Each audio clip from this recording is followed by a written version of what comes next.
दिशा classes से जुड़े सभी एस्पिरेंट को दिशा क्लासेस की तरफ से हमारा नमस्कार।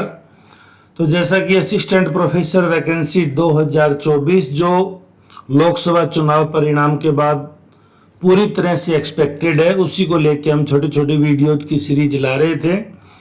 पिछले वीडियो में मैंने आपको बताया कि जो लोग अपीयर हो रहे हैं तो अभी 10 मई तक यूजीसी नेट जून 2024 के फॉर्म भरे जा सकते हैं। तो आप जरूर इस फॉर्म को भरिए ताकि आपको पता चले आपके सब्जेक्ट की तैयारी कैसी है, क्योंकि ये 16 जून को एग्जाम होगा 2024 नेट का और तब तक उसके नोटिफिकेशन की प्रोसेस भी स्टार्ट नहीं होगी। तो आप अपना एक ओवरऑल एनालिसिस कर सकते हैं। इसलिए मेरा सभी एस्पिरेंट से अनुरोध है कि इस फॉर्म को जरूर भरें ताकि अपना कैलिबर है, अपना पोटेंशियल, अपनी तैयारी को आप चेक कर सकें। दूसरा, HTET के paper HBSC Haryana board of secondary education की साइट पे पढ़े हैं तो लगभग 3 से 4 250 क्वेश्चन आपके सब्जेक्ट के यहाँ पढ़े हैं। हरियाणा पब्लिक सर्विस कमीशन ने अभी PGT एग्जाम लिया था। आपके कंसर्न सब्जेक्ट का जो PGT का पेपर है उसको चारों ऑप्शन के सहित पढ़िए।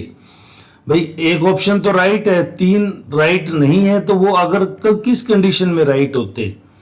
फिर previous year question paper specially RPSC Himachal और उत्तराखंड PSC, इन तीनों के तो आप जरूर ही लगाइए। RPSC का तो अभी आपने देखा जून तक चल ही रहा है उनका एग्जाम का, तो और उससे पहले जो भी PYQ उनके हो चुके हैं तो तकरीबन ये 1000 क्वेश्चन बन जाएंगे आपके, अगर आप इसमें यूपी PSC और BPSC को भी जोड़ लेते हैं तो आपके 1000 क्वेश्चन आपके सब्जेक्ट के यहाँ से आ जाएंगे, 250 आपके STET के आ जाएंगे, 200 के करीब PGT के एग्जाम से आ जाएंगे। तो इस तरह करके आपके पास 2-2,500 सब्जेक्ट की तैयारी के लिए ऑब्जेक्टिव सवाल आ जाएंगे, जिससे आप अपने ऑब्जेक्टिव के पैटर्न को अच्छे से जज कर सकते हैं। ये एनालिसिस कर रहे थे तो मोटा मोटा ये कोई 100% श्योर नहीं है, लेकिन 30% पेपर हमेशा PYQ से आता है पब्लिक सर्विस कमीशन के एग्जाम में, कॉलेज लेक्चरर में, राजस्थान में भी आता है। अदर स्टेट के बच्चों के साथ बेनिफिट क्या है कि उनको जो ये 40 का पोर्शन मिलता है, पहले मैं 30-40 को क्लियर कर दूं। 30 आता है PYQ कौन से, जो असिस्टेंट प्रोफेसर के डिफरेंट PSCs में हो रहे हैं।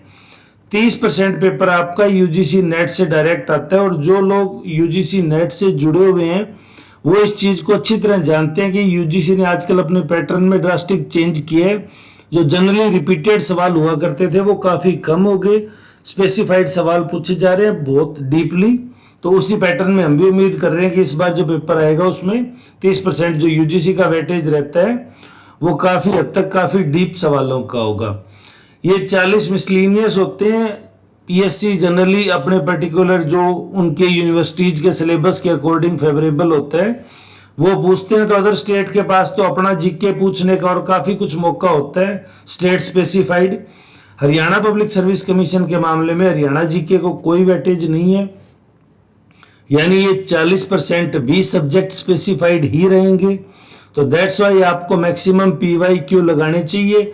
आप अगर 1000 सवाल अच्छे से लगाते हैं तो आप मान के चलिए 3000 से 4000 आपके सवाल इसमें तैयार हो जाते हैं। तो आपको उस तरीके से तैयारी करनी है। दूसरा मैंने आपको बताया ही था, सिलेबस को आप अच्छे से लिख लीजिए और सिलेबस को यूनिट वाइज, हर यूनिट को 200 वर्ड्स की लिमिट में आप लिखिए। उसको दोबारा लिखेंगे तो आप उस अपने ही आंसर को फाइन कर सकते हैं। 200 शब्द वाले को अगली बार आप समेटेंगे तो 100 वर्ड लिमिट में भी आ जाएगा, लेकिन एक बार 200 वर्ड में उसके सारे कंपोनेंट को टच करते हुए आप लिखिए। अगर छोटा आएगा तो फिर हमें कोई दिक्कत नहीं है, समराइज तो हो जाएगा, लेकिन उसको एक्सप्लेन करते टाइम बड़ा करना, थोड़ा सा एलेबोरेट करना थोड़ा कई बार मुश्किल हो जाता है। तो आप ये मैं आपको पिछले वीडियो में बता ही दिया। तो जैसे जैसे हम आगे बढ़ते जा रहे हैं नोटिफिकेशन भी पास ही आता जा रहा है, साथ ही साथ आपको हमारी तरफ से जो गाइडेंस है वो प्रोवाइड कराते जा रहे हैं। चैनल पे नए हैं तो सब्सक्राइब करके बेल आइकन दबा लें। व्हाट्सएप ग्रुप से जुड़ना चाहें तो इन नंबर पे अपनी नेम और सब्जेक्ट डिटेल लिख के आप हमें भेज सकते हैं। ये वीडियो आप दिशा क्लासेज पे देख रहे हैं, चैनल पे नए हैं तो सब्सक्राइब करें। वीडियो में अंत तक जुड़े रहने के लिए धन्यवाद। आपका दिन शुभ हो।